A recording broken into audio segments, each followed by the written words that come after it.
Assalamualaikum warahmatullahi wabarakatuh. Bismillahirrahmanirrahim. Alhamdulillahi haqqa hamdi. Wassalatu wassalamu ala sayyidina Muhammadin khairi khalqih wa ala alihi wa ashabihi wa atba'ih ila yaumi liqa'ih. Amma ba'du, sahibul bait yang saya muliakan, Hadratil Walid,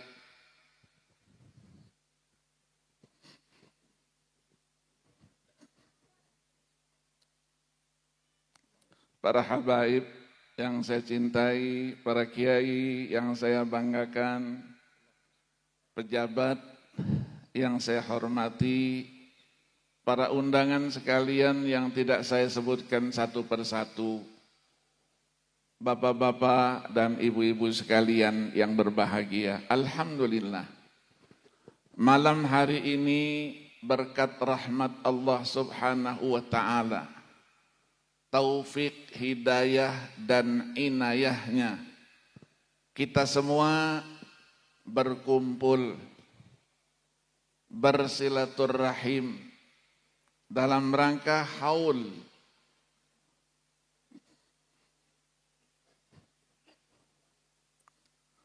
Hadratul Walid As-Sayyid Muhammad bin Alawi bin Abbas Al-Maliki Al-Hasani yang ke-21. Mudah-mudahan kehadiran kita di sini dicatat sebagai amal baik kita di sisi Allah Subhanahu wa ta'ala, dan bukti cinta kita kepada ulama, membuktikan bahwa kita, walaupun beliau sudah meninggalkan kita 21 tahun yang lalu, tapi komunikasi kita tetap kita jaga dan kita jalin dengan sebaik-baiknya. Dengan itu akan memberikan rahmat kasih sayangnya Allah subhanahu wa ta'ala kepada kita semua. Salawat dan salam kita sanjungkan, kita persembahkan kepada baginda Rasulullah sallallahu alaihi wasallam, seluruh keluarga, sahabat dan pengikutnya sekalian, termasuk kita di sini, insya Allah ila yaumil qiyamah. Amin ya rabbal alamin. Berbicara haul berarti kita memperingati kepergian seseorang yang mulia dan terhormat. Mulia di sisi Allah subhanahu wa ta'ala, terhormat di tengah-tengah kita sebagai hamba Allah subhanahu wa ta'ala. Apalagi yang kita peringati ini seorang ulama besar, multidisipliner, seorang waliullah,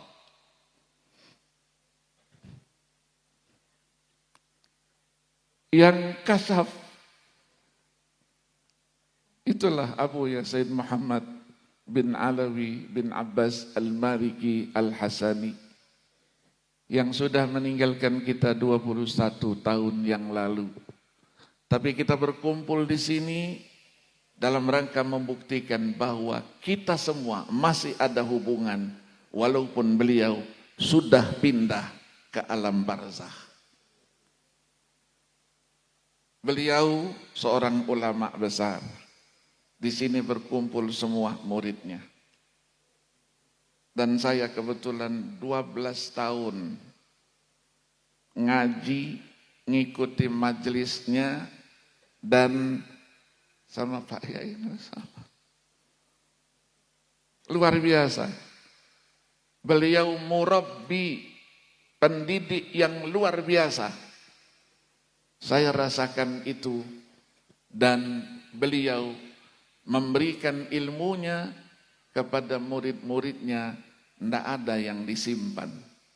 Semua diberikan dan beliau bangga kalau muridnya menjadi orang-orang yang terhormat, orang-orang yang alim. Maka dari itu malam hari ini kita buktikan apa yang disampaikan oleh Sayyidina Ali karramallahu wajhah.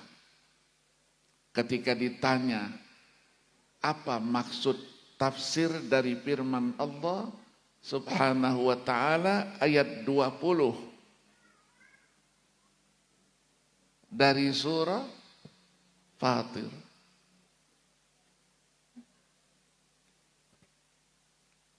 Ayat yang Allah firmankan di situ, Allahu yatawaffal anfusa hina mautiha wallati lam tamut fi manamiha fayumsikul lati qada 'alaiha al-maut wa yursilul ukhra ila ajalin musamma inna fi dzalika laayatil liqaumi yatafakkarun. Allah yang mematikan, karena Allah juga yang menghidupkan. Ketika seorang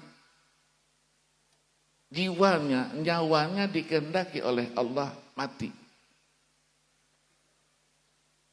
Dan juga ketika Allah kehendaki tidak, itulah mereka yang sedang tidur. Kalau Allah kehendaki dipanggil ke hadiratnya, fayumsikul lati qada 'alaihal maut. Allah tahan ruhnya.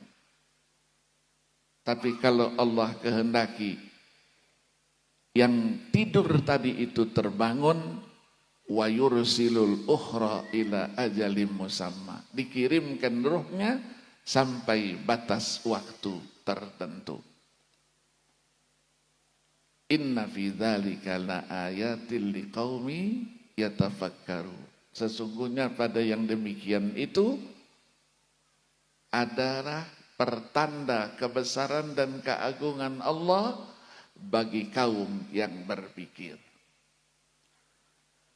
Ketika ditanyakan kepada Sayyidina Ali karramallahu wajhah, apa maksud daripada ayat ini? Beliau katakan, inna arwahal amwati wal ahya'i taltaqi fi manamiha fatata'arafu ma sya'allahu laha fayumsiku arwahal amwat wa yursilu arwahal ahya'i ila ajsadiha. Sesungguhnya ruh yang masih hidup dan ruh yang sudah meninggal dunia bertemu dia di waktu tidurnya, mimpinya, terjadilah ta'aruf, komunikasi. Lama, sebentar, masya Allahulah. Tergantung kehendaknya Allah subhanahu wa ta'ala. Kalau sudah selesai, fayumsiku arwahal amwat. Allah tahan ruh yang sudah meninggal dunia. Wa yursilu arwahal ahya'i ila ajsadiha. Allah kembalikan ruh yang masih hidup tadi ke dalam jasadnya masing-masing. Di sini Allah gambarkan, bandingkan antara tidur dan mati. Tidur nikmat, mati juga bagi orang-orang yang beriman nikmat. Maka tidak ada orang yang beriman takut mati. Kenapa?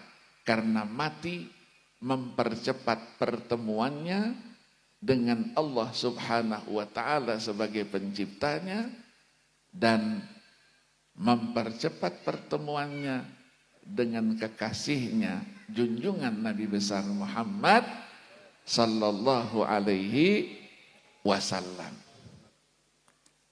Maka dari itulah ketika ruh itu dicabut oleh Allah subhanahu wa ta'ala,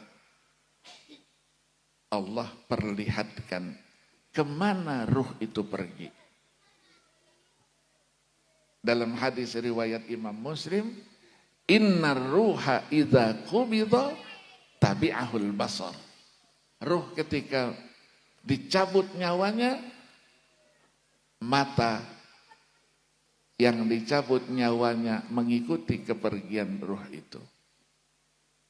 Al-Imamun Nawawi, Yahya bin Syaraf An-Nawawi Abu Zakaria Ad-Dimashqi Asy-Syafi'i yang wafat 676 Hijriah, ketika mensyarahkan hadis ini di dalam syarah Sahih Muslim, beliau mengatakan, kenapa matanya mengikuti? Allah perlihatkan singgasana, istana yang sudah dipersiapkan untuknya nanti di hari kiamat. Maka mereka meninggal dunia dalam posisi tersenyum, yang nangis kita yang ditinggalkan. Luar biasa. Maka Allah sebutkan di dalam Al-Quran itu 3 peristilahan. Disebut dengan al-maut, disebut dengan al-ajal, disebut dengan al-wafah. 3 peristilahan. Ketika berbicara al-maut,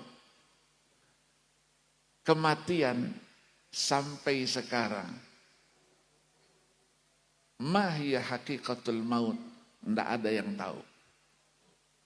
Tidak ada yang tahu. Itu rahasianya Allah subhanahu wa ta'ala.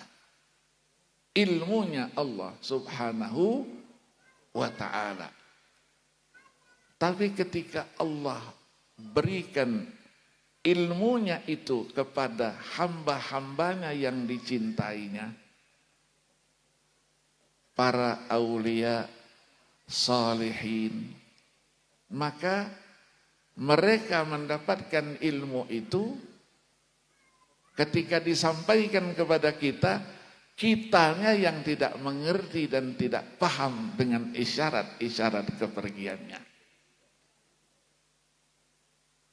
Banyak pengalaman itu. Di Palembang, Jaddi Al-Habib Alwi bin Ahmad bin Muhammad Bahusin yang wafat 12 Januari 1985 yang lalu, yang mendidik saya dari kecil. Ketika beliau akan dipanggil Allah subhanahu wa ta'ala,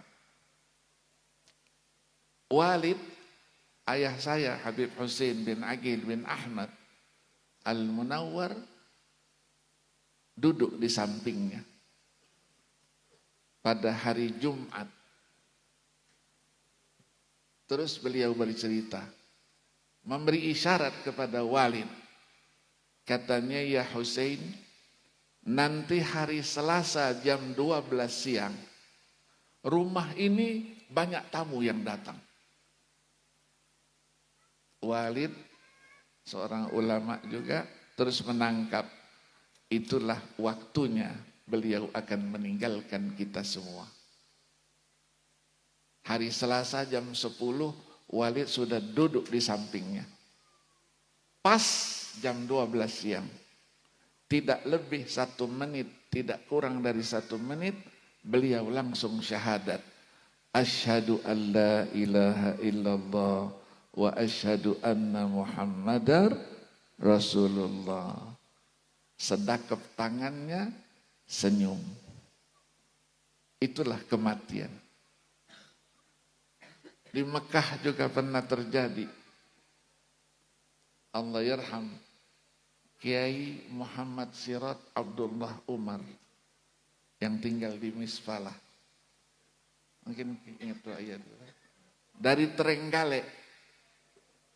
Beliau meninggalkan tanah air ini tahun 49. Setelah peristiwa Madiun tahun 48. Beliau pergi ke Mekah.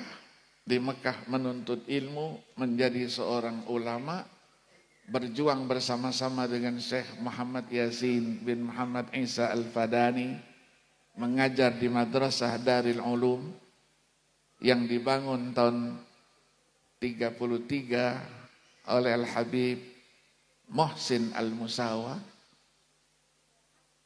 Beliau sudah sakit, tapi sakitnya ketika dironsenkan tidak pernah bertemu. Pada satu hari saya dinasehati oleh seseorang, di Mustasfa Shisha sudah ada dokter baru, dokter spesialis dari Pakistan, ahli penyakit dalam, dan beliau tahu dengan perkembangan ronsen berwarna.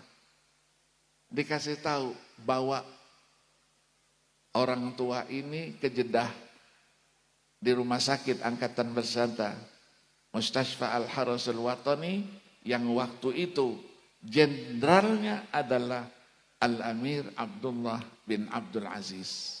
Langsung dibawa di Jeddah. Bawa ke Jeddah, diperiksa, di ronsen, ternyata beliau mengidap penyakit ya, yang namanya kanker yang ganas, yang berlindung dia di belakang ginjalnya. Ada daging, gumpalan daging sekitar setengah kilo. Dengan ronsen warna diketahui, kata dokter harus dioperasi. Kata keluarga, kami menunggu itu. Karena kalau beliau sedang sakit, kita tidak kuat melihatnya. Dioperasi. Sudah dioperasi, ternyata operasinya kurang sukses. Terjadilah bleeding, darahnya keluar terus. Ketika mulai dikontrol sama dokter, dia mulai memberikan isyarat kepergiannya. Dia bilang sama istrinya, kalau saya dulu sudah masuk Mekah tahun 49, meninggalnya di Jeddah, rasanya kurang etis. Kata istrinya, enggak usah cerita mati dulu, kita sedang berusaha berobat ini. Enggak, saya ngomong saja. Kalau diizinkan oleh dokter pulang ke Mekah. Ternyata diizinkan pulang ke Mekah. Silahkan pulang ke Mekah, nanti kontrol lagi. Pada 2 hari, 3 hari setelah itu, bilang lagi sama istrinya, tolong siapkan baju saya gamis yang bersih, yang putih. Saya mau mandi, saya mau sholat, saya mau doa. Begitu mau pergi ke kamar mandi, dia bilang sama istrinya, ganti spray ranjang saya dan tolong hadapkan ke arah kiblat. Kata istrinya, untuk apa ke arah kiblat? Nanti tamu akan datang menjemput saya. Sudah selesai semua, berbaring dia, kumpulkan anak-anak dan istrinya, anaknya ada 9. Sampailah wasiat. Sudah selesai wasiat, terus dia isyaratkan, itu tamu saya sudah datang, menjemput saya. Jadi saya harus pergi, pamit saya. Asyhadu alla ilaha illallah wa asyhadu anna Muhammadar Rasulullah. Sedekap sendiri, senyum. Keluarga semuanya nangis. Itulah para aulia dan sholihin. Maka kita malam hari ini memperingati haul seorang ulama besar. Ulama itu posisinya adalah setelah para nabi-nabi. Urutannya ulama. Setelah ulama, itulah para penghafal Al-Quran. Hamalatul Quran. Maka di dalam sebuah hadis dikatakan, inna akramal ibadi indallah fi hadhihi dunya ba'dal anbiya al ulama summa hamalatul Quran. hamba Allah yang paling mulia di muka bumi ini adalah para nabi-nabi. Setelah para nabi, ulama. Setelah para ulama, hamalatul Quran. Apa kemuliaannya? Dalam hadis ini disebutkan ada 4 kemuliaannya. Yang pertama, yakhrujuna minad dunya kama yakhrujul anbiya.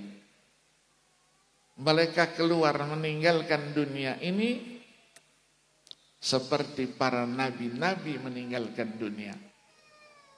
Para ulama katakan itulah jaminan husnul khotimah. Yang kedua, wa yuhsyaruna min kuburihim ma'al anbiya. Nanti dibangkitkan itu sudah bersama para nabi-nabi. Maksudnya apa? Jaminan masuk ke dalam surga. Wa yamurruna 'ala sirati ma'al anbiya. Ketika menyeberangi jembatan Siratul Mustaqim bersama para nabi-nabi. Apa maknanya? Diselamatkan dalam penyeberangan. Karena kalau jatuh dalam penyeberangan itu di bawahnya adalah neraka jahanam. Yang keempatnya apa? Wa ya'khuduna sawabal anbiya. Mereka juga mendapatkan pahalanya para nabi-nabi. Maka dari itulah kita peringati haul yang tahun ini sudah yang ke-21. Beliau adalah yang mendidik kita, memberikan ilmunya kepada kita, berjuang menyebarkan agama yang kita cintai, agama Islam, dengan segala problematikanya, dengan segala tantangannya. Beliau lakukan itu semuanya li'i'la'i kalimatillah. Sebagai orang yang menerima ilmu, para kiai, para habaib yang semuanya hadir di sini pernah merasakan ilmu yang beliau berikan.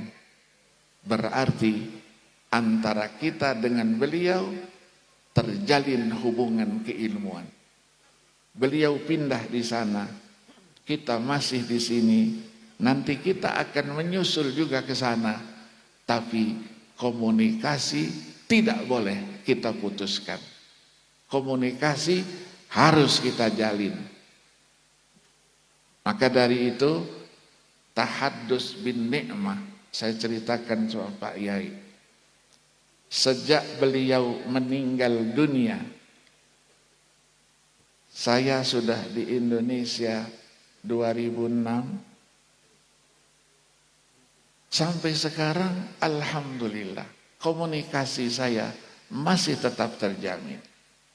Saya tidak tidur kalau belum baca Fatihah untuk beliau. Guru-guru saya semuanya. Kalau kita capek bagaimanapun dari manapun, ketika kita duduk nelentang mau tidur, kirim, sebut namanya satu-satu. Orang tua kita, keluarga kita, kakek nenek kita yang berjasa, guru-guru kita yang pernah memberikan ilmunya, sebut satu-satu, kirim Fatihah dan doakan buat mereka itu. Inilah keberkahan. Ketika kita mendapatkan ilmu itu berkah. Karena mereka semua para ulama ketika menyampaikan ilmunya ikhlas, tanpa pamrih. Dia berikan semuanya. Dia berikan semuanya. Berapa banyak tulisannya diijazahkan kepada kita secara sanad.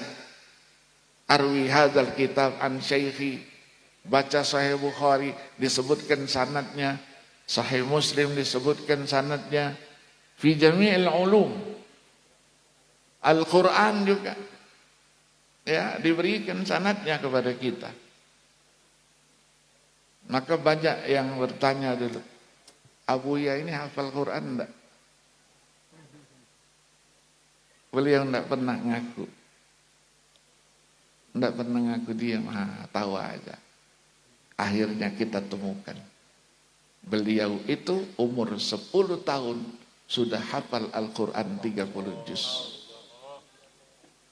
Ada itu. Ketika ya ketawa aja dia. Maka orang yang hafal Quran termasuk Abuya dan yang lainnya itu pasti IQ-nya di atas rata-rata.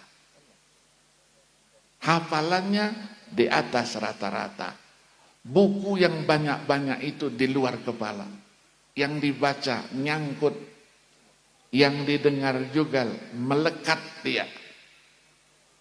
Itulah keutamaan yang disebut asrar hifdzil Quran. Ada 22 rahasia orang yang menghafal Al-Quranul Karim. Kita sebutkan sebahagian. Kalau enggak sampai sahur kita. Ya, sampai sahur kita. Disebutkan tadi itu quwwatuz zakirah. Yang keduanya apa? Al-lahajatul arabiyah pasti lebih baik karena setiap saat membaca Al-Quran. Yang ketiga apa? Ada ar-rahatun nafsiyah, ketenangan jiwa. Orang yang hafal Quran tidak pernah galau, tenang dia apapun ujiannya. Yang keempatnya apa? Ar-rif'atu fid darain, mulia di dunia, mulia pula di akhirat. Maka orang yang hafal Quran itu apa? Ahlullah wa khassatuh. Karena setiap saat pasti membaca Al-Quran. Ketika membaca Al-Quran berarti komunikasi terjadi antara yang membaca dengan yang menurunkan Al-Quran, Allah subhanahu wa ta'ala. Maka Nabi motivasi kita, man arada ayyatakallama ma'allah falyaqra'il Quran. Siapa yang mau berkomunikasi dengan Allah, baca Al-Quran itu. Kalau Nabi katakan di tengah-tengah sahabatnya, lillahi ahlun fid dunya, Allah itu punya keluarga di dunia. Sahabat balik bertanya, hal lillahi ahlun fid dunya? Nabi katakan, na'am. Man haulai, siapa mereka itu? Nabi terus jawab, haula'il ladzina yaqra'una al-Qur'ana fid dunya. Man akramahum faqad akramahumullah. Wa man ahanahum faqad ahanahumullah. Itulah orang-orang yang membaca Al-Quran di dunia. Siapa yang memuliakan mereka, Allah akan muliakan. Tapi siapa yang mengganggu mereka, menghina mereka, Allah juga akan hinakan. Akhirnya Nabi bersabda kepada Sayyidina Abi Hurairah, ya Aba Hurairah, laisa fil ardi ahadun akrama indallah. Tidak ada di dunia ini yang paling mulia di sisi Allah melainkan tadi itu al-anbiya, al-ulama, hamalatul Quran.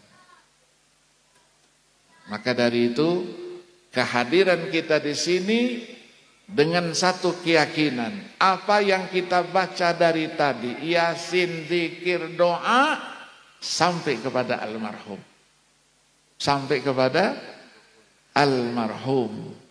Ya, Abuya juga nulis satu buku tentang itu. Maka kalau ada orang yang mengatakan, ngapain ngumpul-ngumpul begini ini? Baca zikir, baca doa, baca Quran, dikirim mungkin kepada yang sudah meninggal. Tidak ada gunanya. Kita tanya, syekhnya siapa? Yang ngomong begitu tuh syekhnya siapa?